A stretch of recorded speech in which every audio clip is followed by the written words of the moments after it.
a gravar, então retomando o Consta por acaso algum assunto? O senhor Carlos Bunlai, ele só queria deixar registrado, enquanto não estava gravando, que ele estranhou a relação do nome dele com o Celso Amorim. Celso Amorim, que o senhor não se lembra, nunca ter participado de reunião junto com ele. Sim, doutor. Foi uma reunião no dia 12 de junho de 2012 e pode haver um equívoco do Ministério Público pontualmente com relação a isso mesmo. Tá. Então tá bom. Por isso que eu queria perguntar, porque eu nunca tive, nunca. Tá. Então fica registrado que o senhor nunca teve, que pode ter sido um equívoco do Ministério Público. A defesa que pediu, os senhores podem alcançar para ele, por favor, o microfone? Excelência, agradeço a lealdade do Ministério Público. Sim, muito. Obrigado. Boa tarde, seu Carlos Bunlai. Já identifica a defesa, doutor. Pela defesa de Rogério Aurélio, João Vicente. Tá. Seu Carlos, só para contextualizar, obviamente não estou fazendo nenhum juízo de valor, nessa ação são denunciadas várias pessoas, além do senhor, o presidente Lula, Emílio Odebrecht, Marcelo Odebrecht e Rogério Aurélio. O senhor pode explicar quem é o Rogério Aurélio, o que ele fazia, quem é essa pessoa? Rogério, como Rogério, para mim é novidade, porque para mim ele é Aurélio. É Aurélio. Era o faz-tudo. Uhum. Era o homem que fazia tudo que a dona Maria precisava, comprava as coisas, pagava as coisas, tomava as providências. Isso é o que eu sei do Aurélio. Agora, Rogério é Aurélio. Uhum. O Aurélio. Tá. Uma pessoa de pouco falar, muito pouco falar, e só de fazer. Veja bem, apenas para contextualizar, insisto nisso, ele é acusado de 41 lavagens de dinheiro. Pelo que o senhor conheceu e conviveu com o Rogério Aurélio, o senhor esteve com ele várias vezes? O senhor pode dizer se ele tinha alguma autonomia, se ele tinha algum poder de decisão, ou se ele simplesmente era, podemos dizer, um office boy? Eu não posso fazer juízo de valor também, como o senhor também está dizendo que não está fazendo. Eu nunca participei de nenhum pagamento, nem tomei ciência de pagamento que ele fez, que deixou de fazer, eu não sei. Eu não desconheço. Apenas eu sei que ele era um homem que pediam para ele fazer as coisas e ele fazia. Se pagava, se não pagava, eu nunca vi ele pagar nada. Uma outra coisa, eu pedi que o senhor Carlos do Prado, ele noticia que ele teria encontrado com o senhor Rogério Aurélio algumas vezes e teria recebido dinheiro da reforma do sítio. E eu pedi que o senhor Carlos do Prado descrevesse fisicamente o senhor Rogério Aurélio. O senhor pode descrevê-lo fisicamente como essa pessoa? Posso, acabei de vê-lo aqui há alguns dias atrás, sentado, com a cabeça mais branca. É aquela pessoa. Alto, forte, cabeça branca. Agora, quem é Prado? Eu não conheço. Não, o senhor de fato não conhece. É um outro testemunha que não conseguiu descrever o Rogério Aurélio. O senhor, em alguma oportunidade, encontrou com o Rogério Aurélio sem barba? O senhor consegue recordar? Não recordo. Não me recordo. Tá. Então, o senhor, só para deixar bem claro, excelência, essa descrição é importante para a defesa. Então, ele é uma pessoa alta, o senhor falou, um homem grande. Forte. Cabeça está branca agora, estava menos branca quando. Já faz 4, 5 anos que não. Que o senhor viu a última vez. Tá. São essas as perguntas, excelência, obrigado. Tá, alguma outra defesa que não seja do Dr. Bunlai? Não? Então, a defesa do senhor João Carlos Bunlai tem perguntas? Sim. Tá.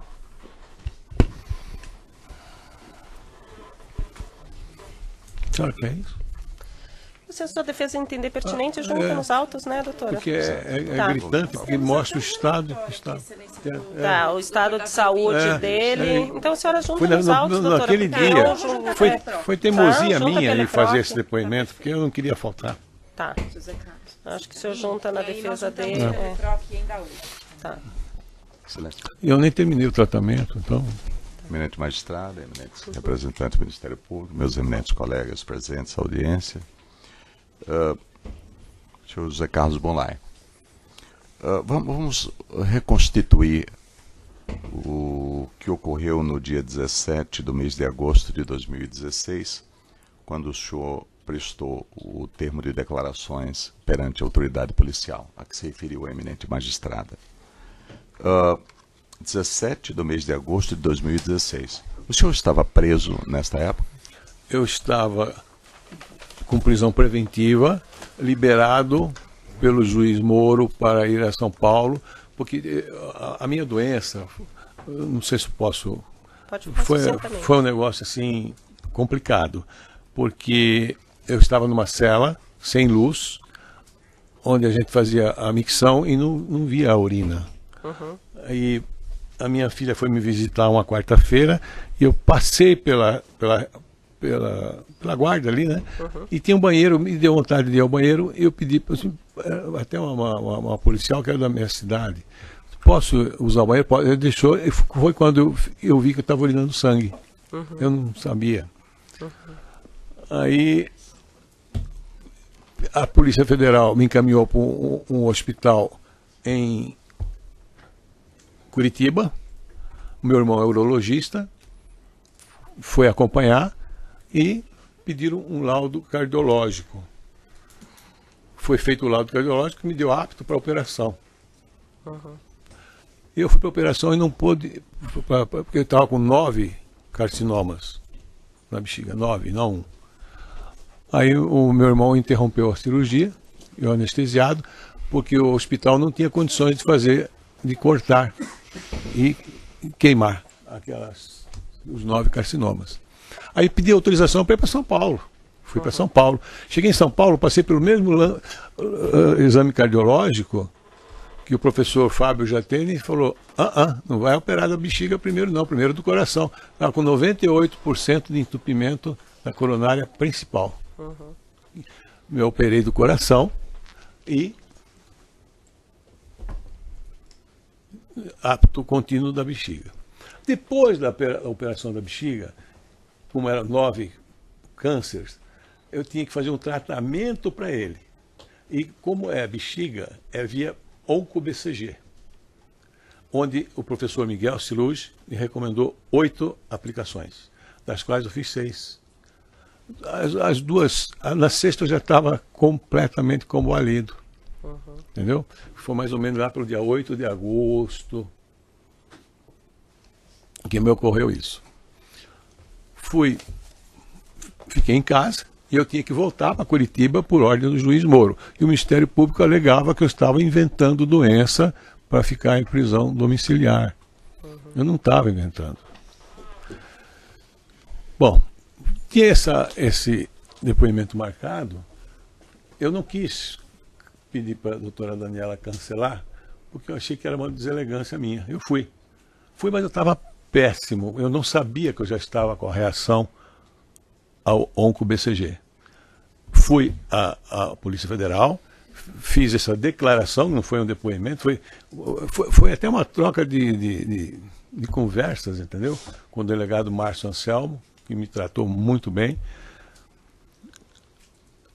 E à noite eu fui internado.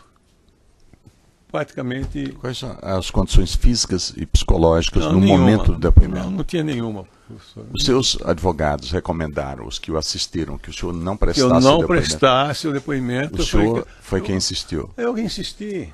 Mas não tinha condições Não psicológicas? tinha condição, mas eu não físicas. tinha feito nada. O senhor se internou nessa data? Nesse mesmo dia à noite. Tem documentos médicos que confirmam Tenho o isso? relatório, tem tudo aí. O senhor estava cometido de febre em grau 40 elevadíssimo? graus.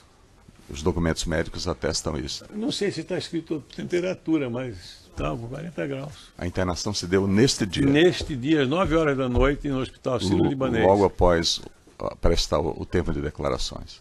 Como? Após prestar foi. o O termo terminou em torno de 5 horas, 6 horas. Um movimento, gente trombando, repórter. E, nossa, uma coisa doida. Porque eu fui muito visado pela imprensa. E os fatos estão mostrando que eu não participava dessa coisa toda que está aí. Entendeu? Muito bem, esse fato está esclarecido. Falemos um pouco sobre sua vida pessoal e profissional. Quais as principais atividades que o senhor exerceu e que tem exercido ao longo de sua vida? Eu comecei como engenheiro, a minha família é de pecuária e agricultura. O meu avô, pai da minha mãe, é formado em Piracicaba, que é a melhor escola de agronomia do Brasil, em 1916. Então, agronegócio dentro da minha casa, se você não quiser se aborrecer de agronegócio, não vá na minha casa, porque é só isso que se fala. Eu comecei como engenheiro e eu sou viúvo. A minha mulher, o pai tinha um banco. E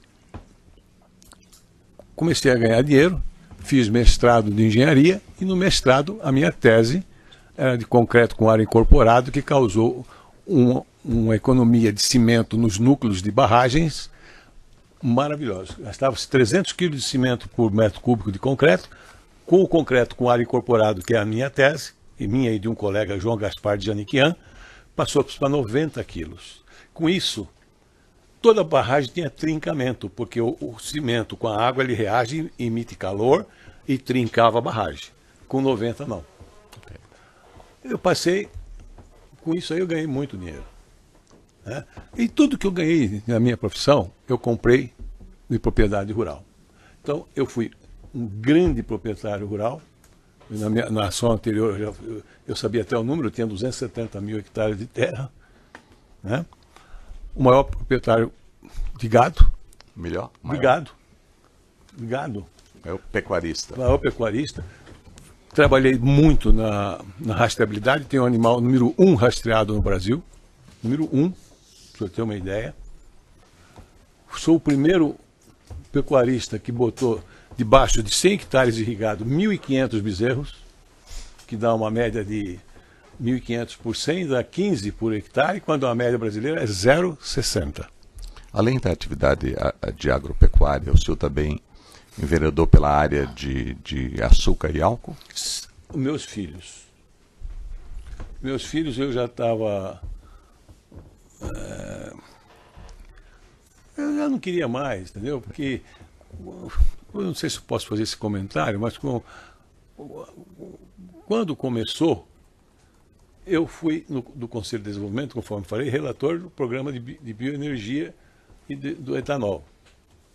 Eu achei que era um caminho muito grande. Foi aí que falei para meus filhos, ó, aqui tem um espaço bom, que vai acontecer aqui no Brasil.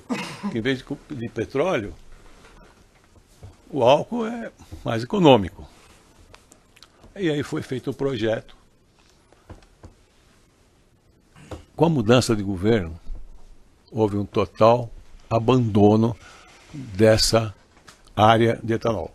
Só para a senhora ter uma ideia, no projeto de etanol para o Brasil, a queima do bagaço de cana geraria 14 mil megawatts a custo de não jogar fora. Perfeito. A presidência da República não aceitou. Só saber a atividade, não precisa descrevê-la. Então, muito bem. Com relação especificamente, nos anos de 2005 e 2006, o senhor poderia ser definido como talvez o maior pecuarista do país? Sim. 2005 e 2006? Eu confinava 30 a 35 mil bois. O senhor, como pecuarista, o senhor era fornecedor do frigorífico Bertin? Em grande escala. Nos anos 2005 e 2006. Então, as relações comerciais com o frigorífico nesse período eram intensas. Inclusive, eu arrendei um frigorífico do Bordão, que todo mundo conhece, né? Mas que depois, em função de fazer só uma unidade de proteína vermelha, devolvi. Bem, o senhor era um grande pecuarista na época e tinha negócios com o frigorífico, fornecedor. O senhor lembra de ter recebido do frigorífico na época, em razão dessa atividade que o senhor define como estritamente privada, a importância de 12 milhões de reais? Eu recebi muito dinheiro. Mas especificamente quanto é esse valor? Eu teria que pegar a minha contabilidade, que nem sei se... Mas eu já li isso aí. Isso aí é corriqueiro dentro do meu... Esses valores que foram referidos pelo Ministério Público como tendo sido pagos em 2005 e 2006, eles foram declarados no seu imposto de renda? Totalmente. O senhor tributou esses valores? Totalmente. As operações estão documentalmente comprovadas? Sim, inclusive o empréstimo que a senhora falou do Banco Chaim, eu botei no meu imposto de renda, tributei, paguei os encargos e, lamentavelmente... O senhor, a propósito, o senhor obteve algum benefício advindo do empréstimo que o PT tomou junto ao Banco Chaim? Não, só dor de cabeça. Pelo amor de Deus, só dor de cabeça. Eu fui pego de surpresa, tá? Não, objetivamente, não precisa descrever a operação. Nada, o senhor teve algum benefício? A gente vai reaproveitar daí, né, doutor, da outra ação. A gente aproveita daí o que ele falou da outra ação. Exatamente. Mas eu não sei se eu falei isso, mas eu não tive nada, nenhum benefício, só prejuízo. Dei uma fazenda, hipotequei uma fazenda para dar só em pagamento para o Banco Chaim. Aceitou, fizemos um contrato de arrendamento para mim enquanto não vendia a fazenda para terceiros. Aí eles falavam, não, nós não queremos. Me tornaram refém de uma relação que eles queriam com o governo federal. E estou aqui eu hoje. O senhor obteve alguma vantagem ou benefício em razão? A gente está reperguntando coisas de um documento que foi aproveitado, o Ministério Público se absteve de fazer ele perguntas. falar objetivamente, mas mas está algumas contextualizado perguntas. e tem a ver diretamente com a imputação. Sim, mas a gente aproveitou o depoimento anterior. Da imputação, doutor. A gente aproveitou o depoimento anterior. Não, mas é importante que ele se manifeste. Eu não participei participei do outro depoimento. Mas o senhor não apresentou objeção quanto ao aproveitamento. Não, mas o aproveitamento tem seus limites. Doutor, deixa a defesa perguntar, senão a gente não sai daqui hoje.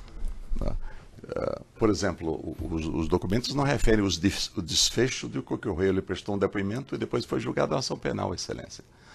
O senhor foi acusado de ter tido benefício em razão, nesta ação penal a que alude o doutor procurador, o senhor foi acusado de ter tido... O senhor foi acusado de lavagem nessa ação penal? Não, porque o dinheiro... Não, se o senhor foi acusado... Não fui. O Ministério Público não acusou o senhor de lavagem na outra ação penal? Não, porque o dinheiro que saiu tinha saída... Doutor, isso é questão técnica, né? Isso eu acho que o senhor não tem que perguntar para ele, porque é questão técnica, não de fato. Não fui acusado, porque o dinheiro que saiu do banco foi para direto de outras pessoas que também foram responder o processo e foram...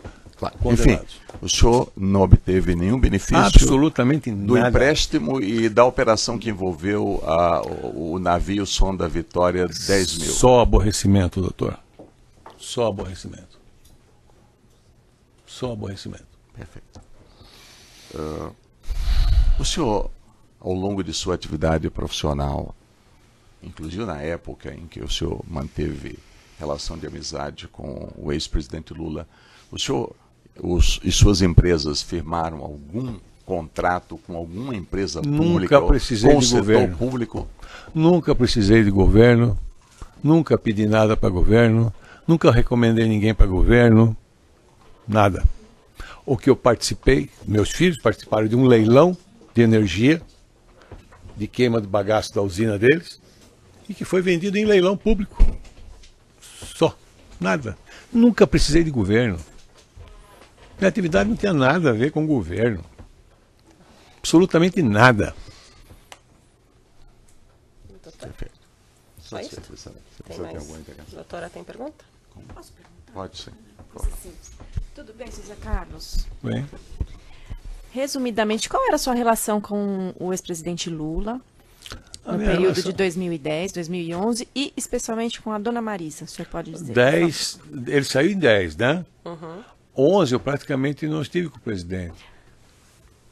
Eu me afastei muito eu já vinha me afastando muito do presidente quando ele ficou doente. Você não podia visitá-lo, ele estava no hospital. Isso gerou um afastamento. Entendeu? Com a dona Marisa, qual de era a sua amizade, relação? de jogar baralho. Ela era simplesmente a mulher do seu amigo ou ela era também a sua amiga? Não, era a mulher do meu amigo e minha amiga. Perfeito. Só isso, excelência. Obrigada. Satisfeito. Só isso?